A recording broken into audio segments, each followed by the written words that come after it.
آج سورۃ الغاشیہ ہے، مکی صورت ہے، اس میں 26 آیتیں، ایک رکوع ہے، اور اسی صورت پہ آدھا پارہ مکمل ہوتا ہے۔ غاشیہ کہتے ہیں اس ایسی چیز کو جو بہت ساری چیزوں کو ڈھانپ لے،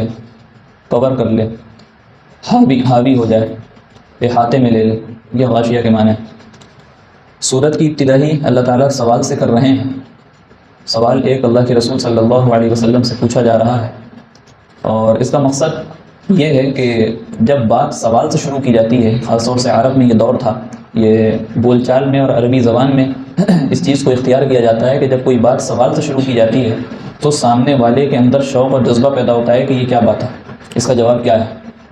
تو پہلی آیت میں سوال ہے، اللہ کے رسول صلی اللہ علیہ وسلم کو مخاطب کرتے ہوئے سوال کیا کہ هل اتاک حدیث الغاشیہ، کہ کیا آپ کو اس واقعے کی خبر پہنچی ہے جو واقعہ تمام چیزوں کو گھیرے میں لے لے گا، جو واقعہ تمام چیزوں پر محیط ہوگا؟ کیا ایسے واقعے کی خبر آپ تک پہنچی ہے؟ اور یہ واقعہ سے مراد قیامت کا منظر ہے، قیامت کی خبر ہے کہ کیا آپ کو قیامت کی خبر پہنچی ہے کہ قیامت کا جب منظر قائم ہوگا، منظر سامنے ہوگا تو کیا لوگوں کا اوپر اس کا اثر ظاہر ہوگا؟ کہ ایسی چیزیں آپ کو پہنچی ہیں؟ غاشیہ کیوں نہ ہے قیامت کے لیے؟ اس کی وجہ یہ ہے کہ قیامت جو آئے گی وہ ہر ایک کے اوپر آئے گی، صرف انسانوں پر نہیں آئے گی۔ دنیا کی جتنی چیزیں ہیں جس کو ہم دیکھ رہے ہیں یا نہیں دیکھ رہے ہیں، آسمان ہے آسمان سے اوپر، زمین ہے زمین سے نیچے، ہر ایک چیز پر قیامت واقع ہوگی اور ہر چیز کو ختم ہونا ہے۔ قیامت ہر چیز کو گھیرے ہوئے ہوگی، اس وجہ سے یہاں پہ غاشیہ کا لفظ ہے کہ گھیرے، بہت ساری چیزوں کو گھیرنے والی چیز کی خبر کہ آپ تک کے پہنچی ہے، یہ اللہ کے رسول علیہ السلام سے پوچھا گیا۔ پھر بتایا قیامت کا منظر اور نقشہ کھینچتے ہوئے بتایا گیا، اور خاص طور سے جو لوگ بداعمال ہیں، وجوہ یومئذ خاشعہ، آپ کچھ چہرے اس دن دیکھیں گے، یعنی قیامت کا منظر جو اس میں کھینچا گیا ہے، جو نقشہ کھینچا گیا ہے، اس میں بتایا گیا کہ کچھ چہرے کل قیامت کے دن ایسے ہوں گے کہ ان کے چہرے پہ ذلت و رسوائی کے آثار ظاہر ہو رہے ہوں گے،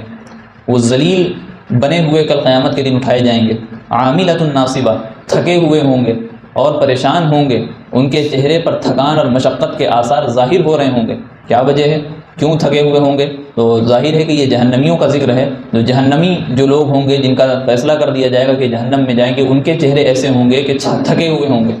ان کے چہرے ایسے ہوں گے کہ ذلیل ترین لوگوں میں وہ شمار ہو رہے ہوں گے۔ ظاہر ہے کہ جب قیامت کا منظر ہوگا، میدان محشر میں ہم سب جمع ہوں گے تو دو گروہ ہو جائیں گے، ایک ایمان والوں کا گروہ ہوگا، ایک کافروں کا گروہ ہوگا، ایک اللہ کے ماننے والوں کا گروہ ہوگا، ایک ان لوگوں کا گروہ ہوگا، ایک ان لوگوں کی جماعت ہوگی جو اللہ کو نہیں مانتے، ایک ان لوگوں کا گروہ ہوگا جو اللہ کے آگے جھکتے ہیں اور اللہ کو اپنا رب تسلیم کرتے ہیں، اور ایک ان لوگوں کو جماعت ہوگی، ان لوگوں کا گروہ ہوگا جو اللہ کو نہیں مانتے اور اللہ کی نہیں مانتے، اللہ کو اپنا رب تسلیم نہیں کرتے، اللہ کے ساتھ دوسروں کو شریک کرتے ہیں، اللہ کو گالیاں دیتے ہیں، اللہ کو طرح طرح کی باتیں کرتے ہیں، اور اللہ کے بھیجے ہوئے دین پر طرح طرح کی خامیاں نکالنے کی کوششیں کرتے ہیں۔ تو ایک گروہ وہ ہوگا۔ لہٰذا یہ دو گروہ ہوں گے، تو ان میں سے جو جہنمی گروہ ہے ان کا حال یہ ہوگا کہ اس کے چہرہ تھکا ہوا ہوگا۔ تھکا ہوا کیوں ہوگا؟ بعض لوگوں نے یہ کہا کہ جب جہنمی جہنم میں جائیں گے تو ان کے پیروں میں بیڑیاں ڈال دی جائیں گی، ان کے گلے میں توق ڈال دیا جائے گا۔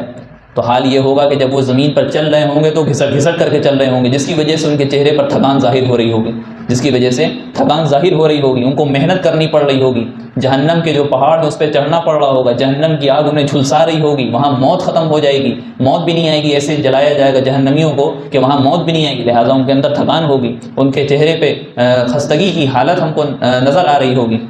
تو یہ چیز بعض لوگوں نے عاملۃ الناصبہ سے یہ مطلب لیا ہے کہ وہ لوگ جو اللہ کو مانتے ہیں، اللہ کو مانتے ہیں لیکن اللہ کی عبادت اس طریقے پہ نہیں کرتے جس طریقے پہ ہمارے اور آپ کے آقا جناب محمد رسول اللہ صلی اللہ علیہ وسلم نے سکھائی ہے۔ اس سے حضرت ابن عباس رضی اللہ عنہ کا ایک قول ملتا ہے، اس میں انہوں نے مراد لیا ہے نصارہ کو، عیسائیوں کو، کرسچنز کو، ان کے جو راہب اور ان کے رہنما، مذہبی رہنما جو ہیں، اسکالر ہیں، ان کو مراد دیا ہے کہ وہ لوگ اللہ کو مانتے ہیں لیکن اس طریقے پر عبادت نہیں کرتے، بہت محنت کرتے ہیں، بہت جد و جہد کرتے ہیں، بلکہ حضرت حسن بصری رحمۃ اللہ علیہ نے ایک روایت نقل کی حضرت فاروق اعظم حضرت عمر بن خطاب رضی اللہ عنہ کی کہ وہ ایک مرتبہ شام کے سفر پر گئے، شام کے دورے پر گئے تو وہاں ایک راہب ملا، کرسچن کے جو عالم ہوتے ہیں جس کو راہب کہتے ہیں، وہ ملا، چہرہ بالکل زرد پڑا ہوا تھا، چہرے پہ تھکان ظاہر ہو رہی تھی، اس کا جسم کمزور ہو چکا تھا، اس کے جسم پر جو کپڑے پڑے ہوئے تو وہ بوسیدہ تھے، معمولی کپڑے تھے، تو لگ رہا تھا کہ یہ انسان بہت محنت کرتا ہے۔ کس میں محنت کر رہا تھا؟ عبادت میں۔ کس میں محنت کر رہا تھا؟ ریاضت میں۔ خوب محنت کی اس بندے نے، لیکن حضرت عمر رضی اللہ عنہ نے جب اس کا چہرہ دیکھا تو رونے لگے کیوں رونے لگے؟ ان سے جب وجہ پوچھی گئی تو یہی بتایا کہ اتنی محنت کرتا ہے لیکن اپنے مقصد کو پانے کے لیے اس کا ایک کوئی ایم ہے، کوئی مقصد ہے، کوئی ٹارگیٹ ہے، کوئی ایک جو ہے اس نے اپنے سامنے گول رکھا ہے جس کو اچیو کرنے کے لیے، اس کی اچیومنٹ کے لیے طرح طرح کی کوششیں کر رہا ہے، لیکن معاملہ کیا ہے کہ راستہ صحیح نہیں ہے، راستہ اس نے غلط اختیار کیا ہے۔ وہ راستہ جو جناب محمد رسول اللہ صلی اللہ علیہ وسلم چھوڑ کر کے گئے تھے وہ ہم کو جنت کے راستے پہ لے جاتا ہے، وہ اصل جنت کا وہ سیدھا راستہ ہے، اور اس راستے پہ چل کر کے اللہ راضی ہو سکتا ہے۔ کوئی اور راستے پہ ہم جائیں گے تو اللہ راضی نہیں ہوگا، جب تک کہ ہمارے نامہ اعمال پر محمد رسول اللہ کی مہر نہیں لگی ہوگی جنت میں کوئی جا نہیں سکتا، جنت میں کوئی نہیں جا سکتا۔ لہٰذا حضرت عمر رضی اللہ عنہ رونے لگے اس کو دیکھ کر کے، اور ایک طرح سے ان کے اندر یہ کہہ لیں کہ غیرت اسلامی بھی تھی کہ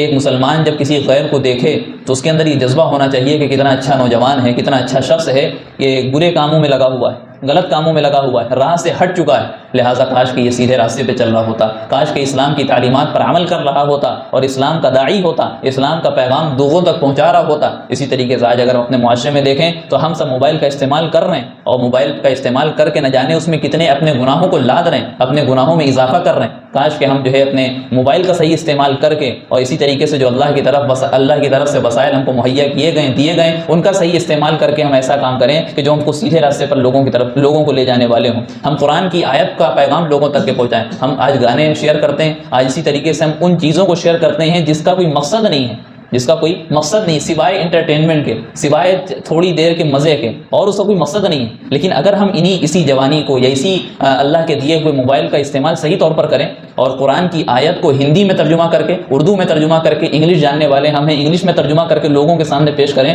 تو ایک اچھا پیغام جائے گا، اور موبائل کا اچھا استعمال ہم کرنے والے ہوں گے، لہٰذا ہم اگر اچھا پیغام لوگوں تک پہنچاتے ہیں تو اس کا اجر بھی اللہ کے یہاں دیا جائے گا۔ ایک مسلمان اور خاص طور سے امت محمدیہ میں پیدا ہونے کی وجہ سے ہمارے اوپر یہ ذمہ داری ضرور عائد ہوتی ہے، کوئی نبی آنے والا نہیں ہے، یہ ہمیں اور آپ کو کام کرنا ہے، ہمارے جانے کے بعد ہمارے بچوں کو کام کرنا ہے، ہماری نسلوں کو کام کرنا ہے۔ اگر ہم نے دین کا کام نہیں کیا اور دین پر اگر ہم صحیح سے ثابت قدم نہیں رہے اور اسلام کی تعلیمات کو ہم نے فوکس نہیں کیا تو حال یہ ہوگا ہماری آنے والی نسلیں جو ہیں وہ یہودی ہوں گی، وہ عیسائی ہوں گی، وہ غیر مسلم ہوں گی، لیکن مسلمان نہیں ہوں گی، وہ مسلمان نہیں ہوں گی، اللہ کو ماننے والی نہیں ہوں گی، رسول اللہ پر ایمان لانے والی نہیں ہوں گی، اور اس کا جو مجرم ہوں گے وہ اصل ہم ہوں گے، کیونکہ ہم نے آج اپنے بچوں پر، اپنی نسلوں پر محنت نہیں کی، اس کے مجرم اصل ہم ہوں گے۔ کل وہ قیامت کے دن پکڑیں گے، سورۃ الاعراف میں اس کا ذکر ہے،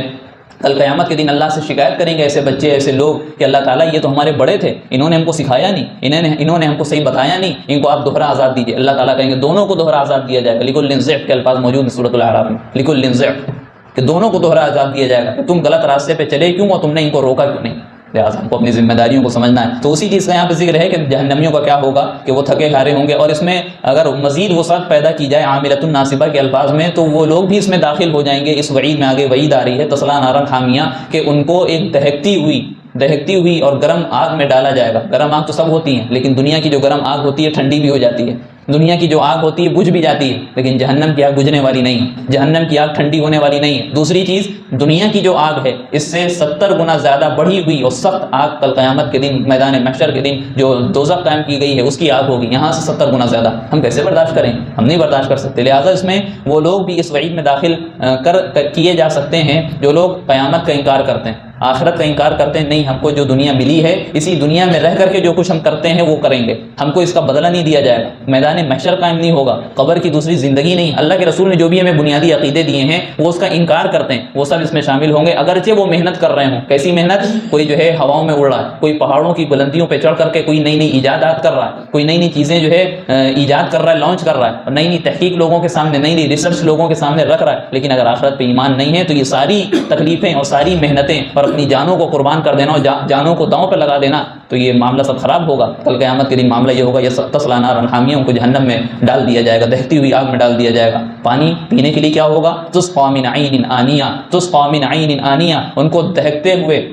گرم اور کھولتے ہوئے چشمے سے پانی پلایا جائے گا۔ آج انسان کو زندگی گزارنے کے لیے دو چیزوں کی ضرورت ہے، ایک پانی ہے، اپنی جسم کو طاقت پہنچانے کے لیے دو چیزوں کی ضرورت ہے، ایک پانی اور ایک کھانا۔ پانی کے نام پہ تسقیٰ من عین آنیہ، ان کو حال یہ ہوگا جہنمیوں کا کہ ان کو دہکتے ہوئے کھولتے ہوئے چشمے سے پانی پلایا جائے گا۔ کھانے میں کیا ہوگا؟ لیس لہم طعام الا من ضریع، ان کے لیے کھانے میں کوئی چیز نہیں ہوگی سوائے خاردار اور کانٹے دار درخت کے، سوائے کانٹے دار اور خاردار درخت کے کوئی کھانا ان کے لیے نصیب نہیں ہوگا جہنمیوں کے لیے۔ بعض دوسری جگہ جو ہے ایک جگہ آیا ہے ولا طعام الا من غسلین، ولا طعام الا من غسلین، غسلین نام کی چیز آئی، اور اسی طریقے سورۃ النبا یہ پارے کی پہلی سورت میں بھی آیا تھا الا حمیما، حمیم کا لفظ آیا، حمیم کا لفظ آیا تو اس کے معنی بھی وہی ہوتے ہیں کہ مواد، خون، پیپ جو ہمارے زخموں سے نکلتا ہے وہ کل قیامت کے دن اور میدان محشر پہ جو دوزخ میں جائیں گے، جہنمی جو لوگ ہوں ان کو پینے کے لیے وہ دیا جائے گا۔ کون پی سکتا ہے؟ کس کے حلق سے ایسے جو ہے پانی اترے گا؟ کسی کے حلق سے اترنے والا نہیں، لیکن ان دونوں کے علاوہ کوئی چیز بھی وہاں میسر نہیں ہوگی۔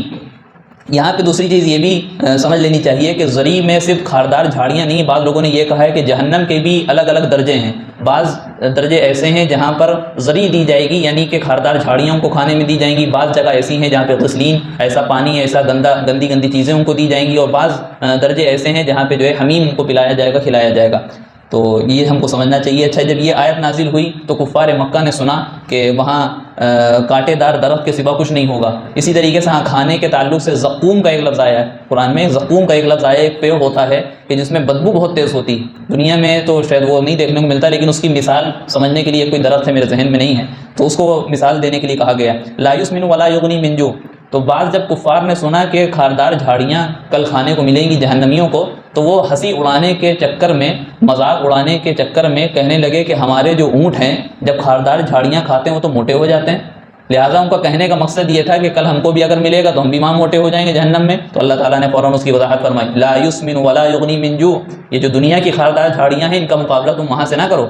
کل جہنم میں جو کھلایا جائے گا اس سے مقابلہ نہ کرو۔ لا یسمن ولا یغنی، وہ ایسا کھانا ہوگا جو جسم پر لگے گا ہی نہیں، بدن پر لگے گا ہی نہیں، تمہارا بدن موٹا نہیں ہوگا۔ ولا یغنی من جوع، اور یہ سوچ رہے ہو کہ اس کو کھا کے بھوک بھی مٹ جائے گی، بھوک بھی نہیں مٹے گی۔ آج اگر کسی کو جلا ہوا کھانا پیش کر دیا جائے، اول تو یہ کہ وہ کھائے گا نہیں، لیکن بہت زیادہ بھوکا ہوگا تو بس گزارا کرنے کے لیے اس کو کھا لے گا، لیکن دنیا کا کیا عالم ہے اور جہنم کا کیا عالم ہے، اس کا مقابلہ کرنا بالکل عقل سے پرے بات ہے۔ تو ولا لا یسمن ولا یغنی من جوع، وہ کھانا نہ ان کے جسموں پر لگے گا اور نہ ان کو بھوک کو مٹانے کے لیے کافی ہوگا۔ یہ ہو گیا جہنمیوں کا تذکرہ کہ جہنم کا معاملہ ایسا ہوگا، جہنمیوں کا معاملہ ایسا ہوگا۔ ویڈیو اگر اچھی لگی ہو تو لائک کریں، شیئر کریں اور چینل کو سبسکرائب کرنا نہ بھولیں، اور ساتھ ہی ساتھ بیل آئیکن کو پریس کریں تاکہ نئی ویڈیو کی نوٹیفیکیشن آپ کو ملتی رہے۔